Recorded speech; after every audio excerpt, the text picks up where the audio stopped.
Sa headlines kan mga barata, Camarines Sur Police Provincial Office ma-deploy nin 2,401 na pulis sa enot na aldaw kan baralikan sa klase sa Lunes. Pagmanihar kan trapiko asin seguridad sa balik eskwela, pagtatarbangan kan Public Safety Office, Naga City Police Office asin mga barangay. Barangay Kapitan sa presentasyon Camarines Sur, arestado sa search warrant operation, pinagtutubudan Shabu na kumpiskar. Nagbalik loob na dating rebelde sa Camarines Norte, nakaresibi ng tabang hali sa E-Clip Assistance Package. Uya ang mga bareta sa aldaw na ini. Ako po si Chris Palomania. Camarines Sur Police Provincial Office siniguro ang kahandaan sa enot na aldaw kang pagbabalik eskwela kan mga estudyante sa pampublikong eskwelahan sa Lunes. Ang detalye sa report ni Cristina Valenzuela. Sanggatos porsyento ng preparado ang Camarines Sur Police Provincial Office sa pagbukas kan klase sa Lunes, Hunyo 8. Sigon kay Police Lieutenant Colonel Josefa Safe, tagapagtaram kang CSPPO, nasa 2,401 na kapulisan sa probinsya kan Camarines Sur ang nakatalaan na i-deploy sa Lunes. Kaibahan ang 6,000 na mga force multipliers na magiging katabang kan PNP. Igwa po kitang ready na personnel kang Camarines Sur Police Provincial Office na i-deploy. Sa Camsur po, igwa kita ning nasa mahigit kumulang 2,000 personnel, 2,401 actually. And ito pong kaibahan si other force multiplier, pati po si other agencies, igwa po kita ning nasa 6,000 personnel na i-deploy sa mga eskwelahan po, kasabay duman itong deployment sa PADS. Ma-deploy ang CSPPO ni mga police asin force multipliers sa mga eskwelahan sa Camarines Sur para sa seguridad ng mga estudyante, magurang asin mga maestra. Ini po ma-deploy kita sa mga eskwelahan kasi expected na po na during the opening of classes, yaon po dyan si volume kang traffic, bako lang po kang sasakyan kundi kang tao. So ang babantayan ta po dyan si mga estudyanteng maralaog, si mga maestra, si magurang na maging safe po sinda, especially during the first day and first week of classes kasi yaon dyan si haratudan kang estudyante. Inaasahan man kang PNP Camarines Sur na sa Lunes magabat ang bulos kan trapiko, huli kan pagbaralikan sa klase kan mga estudyante. Huli kay ni makakasiguro subuot na may mga pulis na mamanihar kan bulos kan trapiko sa tinampo sa nasabing aldaw. Para sa Janan TV38 Naga, Cristina Valenzuela, Newsbreak. Mientras tanto, ang pinagkukonsiderar na University Belt kang Naga ang lalatagan subuot kang Police Station No. 3 kang Naga City PNP ning dagdag na puwersa sa preberong aldaw kang pagbubukas kan klase. Nagbabalik si Cristina Valenzuela. Mayong pulis ang mabakasyon sa Lunes. Huli tagabos na PNP personnel kang Police Station 3 kang Naga City Police Office ang nakadeploy sa balik eskwela. Susog kay Police Captain Anthony Buaza, kadaklan ng mga eskwelahan sa syudad ni Naga ang nasa area of responsibility kan Police Station No. 3, kung kaya makaw sa ini ning magabat na bulos ning trapiko. Alagad siniguro ni Police Captain Buaza na yaon ang presensya kan pulis sa tinampo. 80% kan sa iyang mga personay ang nasa luwas. Urog na kong rush hour para marikas na mamanihar ang bulos kan trapiko. Sa deployment po, dati man po kilala si mga deployment may so 100% ang i-deploy na personnel, lalong-lalo na sa Station 3 kasi aram taman nigdi sa Station 3 is yung inapod na University Belt, so kadaklan puro mga eskwelahan digdiyo. So aram taman pag inapod na University Belt, kadaklan niya puro traffic, buto ng traffic. So pag-abot man po dyan sa traffic, so kuyan po kami itong inaabot na offline na presensya kami. So mostly pag mga rush hours, so mailing po dyan itong police sa tinampo. Mostly nasa 80% kang personnel nasa luwas kang istasyon para manihar kang traffic. Dagdag pa ni Police Captain Buaza, malatag man ang Police Station 3 ning Police Assistant Desk o PADS sa mga eskwelahan para sa seguridad kan publiko. Sa mga eskwela, ano po kami kaya mga itong PADS, itong Police Assistance Desk, and then may mga kami laralagyan ng mga covert, mga personnel. So ito mga may naka-uniform na mga personnel. Para sa Jaran TV 38 Naga, Cristina Valenzuela, Newsbreak. Mientras tanto, kasabay kang pagburukasan kang klase sa Lunes, higot na ipapasunod liwat kang Police Station 3 ang pag-wheel clam kan mga bihikulo na mayo sa tamang parking area, partikularmente si mga bihikulo na nakaparada sa gilid Campenia Francia Avenue as in MT Villanueva Avenue.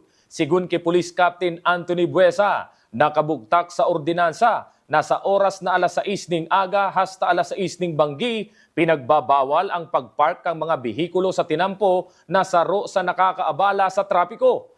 May abiso man ang PNP sa mga madarang sasakyan poon Lunes para maghatod ning estudyante na may tamang lugar kang babaan para dai maabala sa traffic. Dagdag pa ni Police Captain Buesa, dai man subot maribong si mga motorista na nag-aagi sa reversed one-way traffic scheme sa pagultanan kang Jacob Street as in Peña Francia Avenue sa siyudad ning Naga.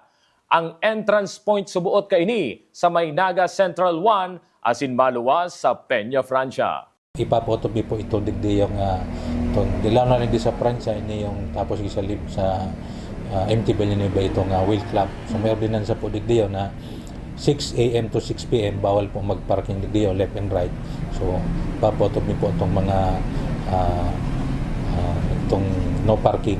Po, si may mga sasakyan po, so ugama po dyan designated na drop-off points. So pagka baba po kang mga estudyante, mag-abante na po, and then para manday mo po maabala sa traffic. So saro pa po digdiyo sa Moya, digdi sa may ini yung haranig di sa Station 3. Kung baka yung iba kaya nariribong na yung iba nagdalaw pa digdi sa may tapat kang kuya kung niyo sa may Station 3. So hindi po exit na digdi, duman na po ang entrance sa Naga Central. Sa ibang issue, pagtatarabangan kang Public Safety Office, Naga City Police Office asin mga barangay sa siyudad ning Naga ang pagtaoning seguridad sa pagbaralikan sa eskwelahan kan mga estudyante sa Lunes. Ang detalye sa report ni Melvin Machado. Sa pagbabalik eskwela ka mga nasa pampublikong eskwelahan sa siyudad kang Naga, magtatabang-tabang ang Traffic Division kang Public Safety Office as in Traffic Management Unit kang Naga City Police Office sa pagmanihar sa bulis kang trapiko asin seguridad sa mga eskwelahan. Susuki Public Safety Office Executive Director Rene Gumba, may kanya-kanyang lugar subuot na babantayan ang PSO, PNP asin mga barangay tanod sa maabot na Lunes. Traffic Management man ang magkatuwang, so Traffic Management Division kang PSO as in so Traffic Enforcement Unit kang PNP. So ang sa indang deployment will be adjusted accordingly. Usually ang tasking so PSO yaon sa mga intersections and so PNP nako-cover sa mga school zones. Then sa mga barangay nag-assist sa kanya-kanyang mga area na ibang mga eskwelahan. So given that, we expect na covered sa tuyang mga lugar na maapektuhan kang pagburukasan kang klase. Puun man ngunya na aldaw, balik na sa 8 oras na trabaho sa laog ng 5 aldaw kan simana. Ang mga members kang Public Safety Office nangangahulugan man subot ini na mas dakol na personahe ka nasa bitang opisina ang maidideploy sa mga lugar kan syudad. Dati kaya pinagpurbaran mi na ang kada personahe kang PSO igwa man kuta ning tulong aldaw na pahingalo. Pero ang konsekwensya kay ito, nagnipis sa muyang deployment, lalo na on a daily basis. So dahil maburukasan ng klase sa Lunes, nag-revert na kami, puun mo niya na aldaw, duman sa 8-hour workday, and then 5 days work week ang kada personnel. Ang implikasyon po kaini, covered ka nagiraray sa mga crucial na oras. Traffic, halimbawa, ma-report na giraray po alas 6 ning aga, abot alas 10 ning aga, as alas 3 ning hapon hanggang alas 7 ning bangki. Para covered ta sa rush hour na mga oras na kaipuhan ang satuya mga personahe. Mientras tanto, ang kalabaan kang MT Villanueva, Peña Francia Avenue asin Magsaysay Avenue ang kabaliwan sa pilot area kang lokal na gobyerno kang Naga para sa traffic management kung kay mahiling sumuot ang mga loading and unloading zone digdi na lugod magamit sa burukasan kan klase. Para sa GNN TV48 Naga, Melvin Machado, Newsbreak. Sa ibang issue, kinumpirmar kan sugma ni Mayor Leni Robredo na sa iyang pinagkakaulay si dating Bicol Land Transportation Office Regional Director Attorney Norin San Luis Lutey na maging parte kan sa iyang administrasyon. Susug sa alkalde, makakatabang subuot si Attorney Norin San Luis Lutey sa paghanap ng solusyon sa problema sa trapiko, tubig asin basura. Sa tulong problema, prioridad subuot ang issue sa tubig. Dating LTO Regional Director Norin San Luis na magbalik na digdi sa Naga. Pigpaparatabangan niya ako, pero natatabangan niya kahit weekend lang. Pigkukumbinsi ko siya na kung pwede maglipat na siya digdi. Although naiintindihan ko ang kadipisilan dahil Vice President sa kanya kang NLEX. Siyempre, very high-paying job. Pero sabi ko, balik ka na sa gobyerno. Sini ko kayo, makakatabang siya para matutukan ta si mga saluwas kan City Hall. Sa loob ng City Hall, igwana kitang mga tao, pero ito bagang gabos sa programang partnerships. Halimbawa, ayan, sa tubig, sa traffic, pati basura, pati si pag-impose ng disiplina sa... sabi niya, pag-iisipan niya, pig-consider niya na magpuli hindi yung mapaaram lang siya sa NLEX. Sana mag-materialize. Sa hiling ko, pag nagbalik siya digdi, may mga pwede na magputok sa araw kayan. Sa samuyang pagbabalik, Barangay Kapitan sa presentasyon Camarines Sur, arestado sa search warrant operation. Iyan na sinibapang nangingenot ng mga bareta, digdi lang sa GNN TV48 Naga, Newsbreak.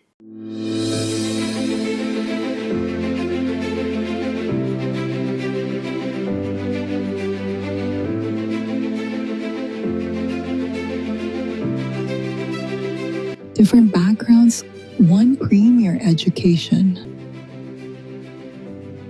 Here, there are no borders. This is our school. This is our home. Beyond borders, beyond barriers, from Bicolano dreams to international horizons.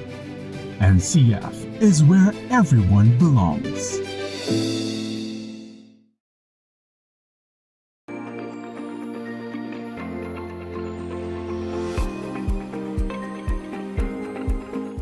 Bilang magulang, importante for me na ligtas sila at masaya sa school.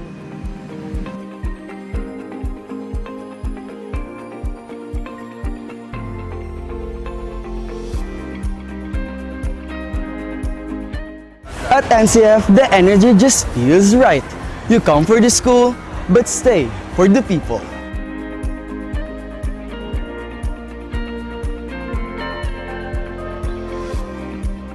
Dito, we learn independence, pero solid pa rin ang support system. Sa NCF, bawat sulok may saya, suporta at pagkakataong maging ikaw.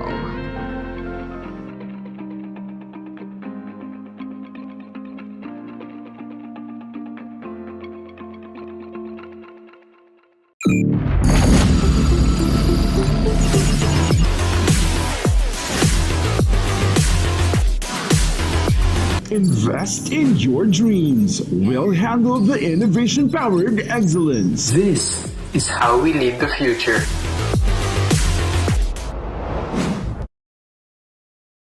Seeing clearly shouldn't mean traveling far from home. At Camsur Eye Center, world-class care is right here in the heart of Rinconada and the Bicol region. With advanced diagnostic tools, ophthalmology specialists, and a team that treats you like family, we bring expert eye care. From children's screenings to managing cataracts, glaucoma, and diabetic eye conditions without the need for long trips. Because your vision matters, and so does your time. Camsur Eye Center, world-class eye care just around the corner. Sa pagpapadagos kan mga bareta, Medical Scholarship Ordinance kang syudad ning Naga, dagos ng tinunaw asin ibinasura kang mayoriyang konsehal. Ang detalye sa report ni Melvin Machado. So we have the motion. Sa boto na 8-1 ka mga members kang sangguniang panlungsod kang nagakasudma, dagos ng nagadan o ibinasura ang City Ordinance 2023-052 o Medical Scholarship Program ng author si dating City Councilor Lito del Rosario. Sa nasabing ordinansa, tinatawan ni dakulang tabang pinansyal ang mga nagkaklase sa pagkadoktor o medisina. Karibay kang sedang taon na pagtrabaho man sa syudad kang Naga sa panahon na sinda makapasar. 30,000 per semester. Sinaro sa Romani City Councilor Frank Mendoza, author kang pag-repeal ka na sabing ordinansa ang dakulang pondo na pinagtatagama sa anom na medical scholars kang syudad na subuot pwede magamit sa mga tios alagad deserving student na maging scholar kang Naga. Iniman ang sayang basihan para itulod ang pagbabasura ka na sabing ordinansa. Nirerespeto man ni City Councilor Elmer Baldemoro ang desisyon kang mayoriya ni mga kaibahan sa sangguniang panglungsod kang Naga. Hinihiling ta po dahil si proposal ta po nga ni, si suggestion ta, imbes na saguton gabos, duman po kaya sa Medical Scholarship Ordinance, sagot gabos, tuition, miscellaneous, may monthly allowance pa, and may 5-year return of service. Duman po ko ta sa suggestion ta, tuition fee na lang ang saguton and babaan itong return of service. Kaya lang dahil po ito inuyunan kang proponent. Ginibo ang bortohan sa second reading kang sesyon regular kang sangguniang panglunsod kang Naga. Para sa GNN TV48 Naga, Melvin Machado, Newsbreak. Mientras tanto, mayo man subuot kakulangan sa bilang kang mga doktor sa syudad ning Naga. Ang problema subuot susug kay City Councilor Frank Mendoza, iyo ang hababang sweldo kan mga doktor sa gobyerno. Ang pinaka-reality po, ang problema sa doktor, bako man dahil kulang supply, kundi dahil ang compensation kang government doctors, hababa. Sweldo man tayo sindang halangkaw, mairig diyan, whether we have this medical scholarship or not. Padagos sa mga bareta, pagpapakaray kang classroom sa Concepcion Grande Elementary School nagpapadagos. Inibilang parte kan sa indang preparasyon sa pagbabalik eskwela sa Lunes. Ang detalye sa report ni Cristina Valenzuela.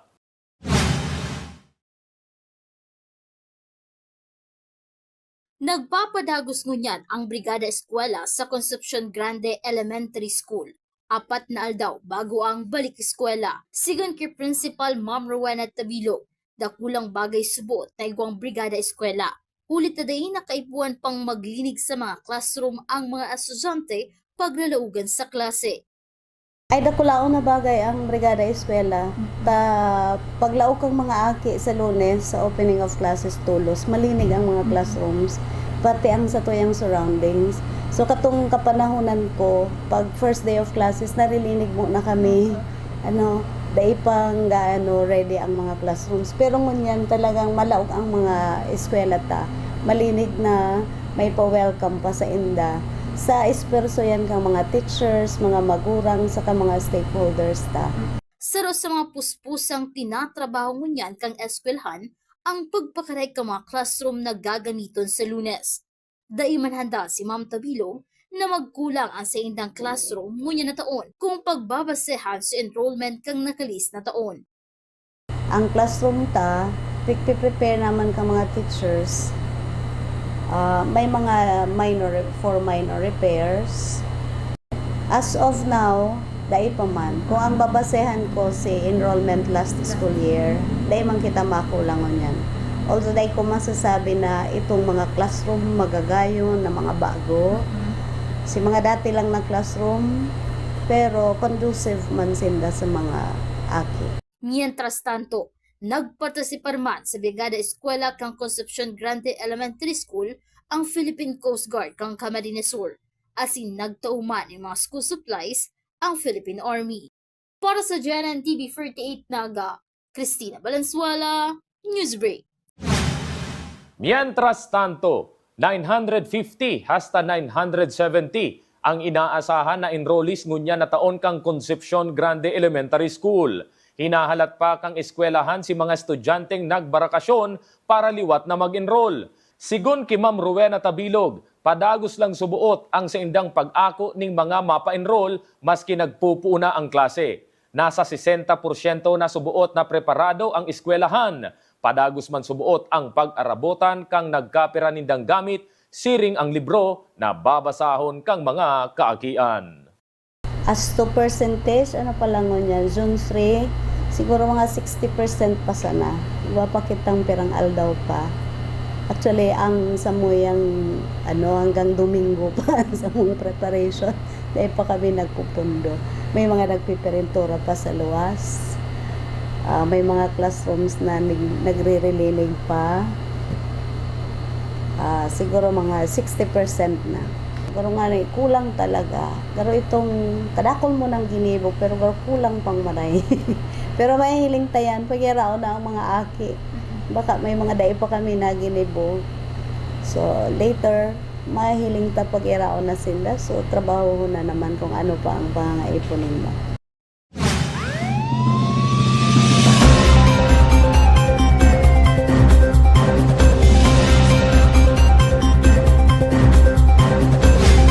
Sa police report, sa paagi ning search warrant operation, dinakop kan suugmang alas 5 ning aga kang Provincial Intelligence Unit kaibahan ang Presentasyon Municipal Police Station, ang barangay kapitan kang Presentasyon Camarines Sur. Ini matapos makua kang otoridad sa iyang harong ang sobra sa 10 gramo ning subuot shabu. Iniimbestigaran ngunyan kang PNP Presentasyon kung sain hali ang mga droga na nakuha sa sospek. Pinag-turnover naman ini sa forensic unit para aramon kung totoong mga shabu ang nakuha sa sospek. Sigun kay Police Lieutenant Colonel Josepa Safe, ang nasabing kapitan ang nasa listahan ka mga high-value individual asin haloy ng pinagmo-monitor kang PNP.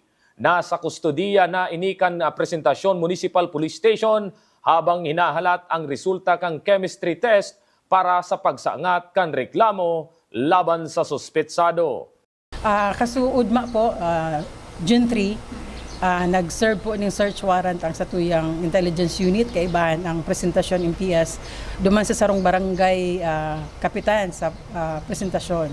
So nakuha ng sikap ning ini po incumbent barangay official, saro siya sa mga nasa listahan na high value individual. So nakuha ng sikap ning nasa 10.66 grams of shabu. Naghahalat na lang po kang result kang chemist kang crime lab kasi pina-examine si nakuha sa iyang illegal drugs and for finding na ang case. Sa ibang police report, may pinagpipilian na ang Camarines Sur Police Provincial Office na maribay kay Police Captain Rick Reynales bilang bagong Chief of Police kang Goa Municipal Police Station. Inihulita sa masunod na simana, mapuuna ang pagklase ni Police Captain Reynales na iyo ang nakatalagang unyan na Chief of Police kang Goa MPS.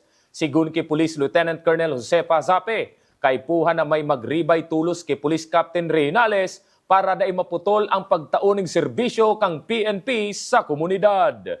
Sa Goa po na ang aram ni nagpaaram na si Captain Reynales kay sa LGU dahil nga ni po ma-schooling siya next week po yata. May schooling siya ning advance. So may naman po may pipilian na para ipalit sa iya duman sa Goa. Ngari para gusdagos man po grari ang pagserbisyo ng mga kapulisan duman na may leader. Sa ibang bareta, 142,968.38 pesos ang naresibikan sarong dating rebelde na nagbalik loob sa gobyerno. Si Camarines Norte Governor Dong Padilla ang nagtao sa iya kan nasabing kantidad bilang tabang asin suporta sa pagbabagong buhay kaini.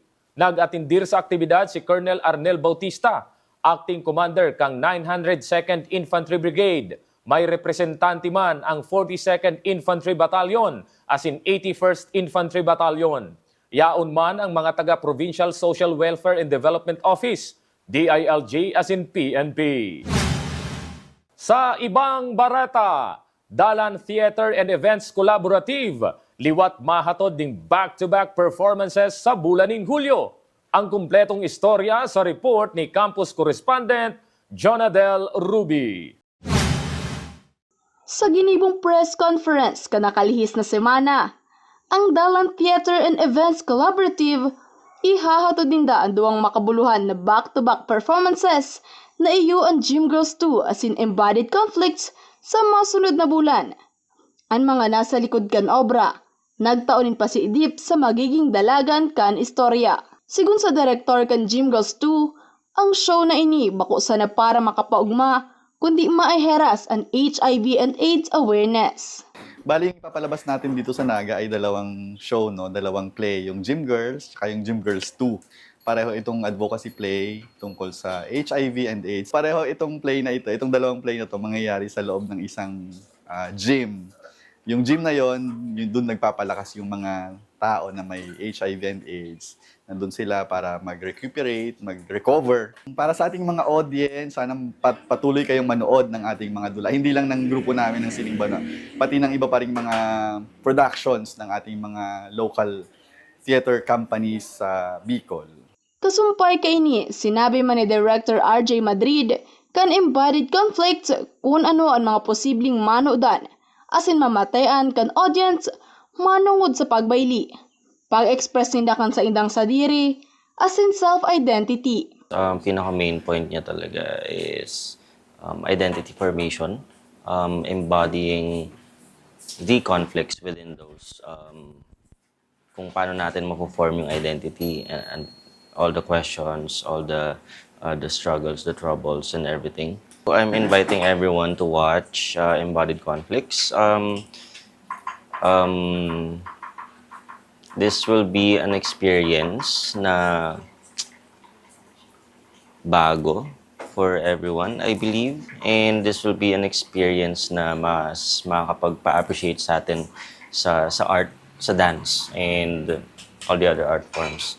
Sa July 4 to 5 ang Gymgirls 2, as in July 24 to 25 man, Unembodied Conflicts na parehong gigibuhon sa IBP Hall, J. Hernandez Avenue, Naga City. Para man sa tickets, bisitahon ang tickets.dalonkita.com. Sa paagi kan mga obra na ini, padagos na napaparambong ang talento na igwaan mga Pilipino, ang mga Bicolano. Para sa GNN TV 48 Naga, Jonathan Ruby, Newsbreak.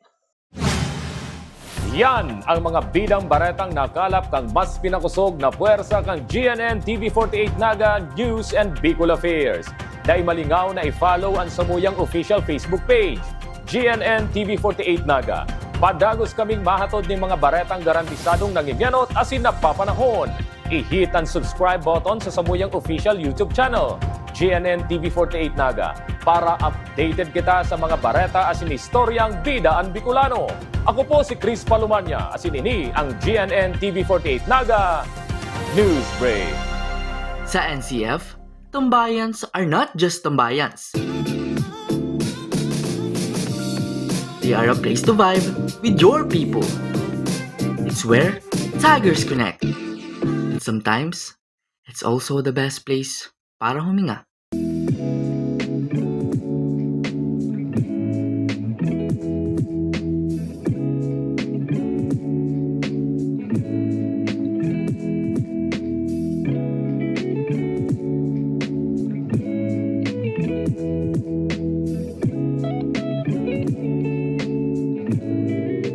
This is where our stories stay long after we leave college.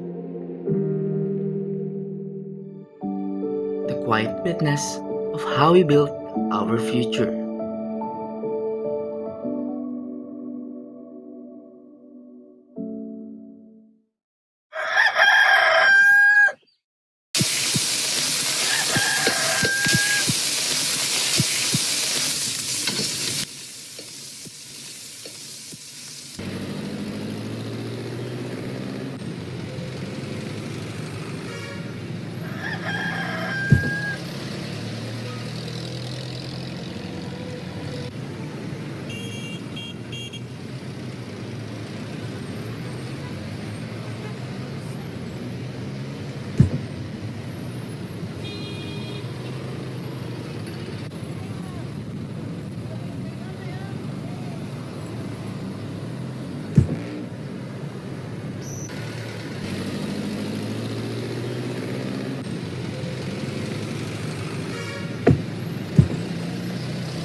Titiwin ko na po lahat yan.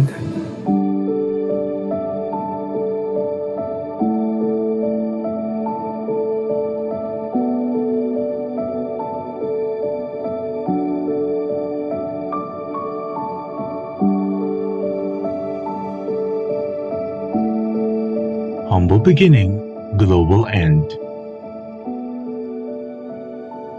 NCF, world-class affordable education for every Filipino family.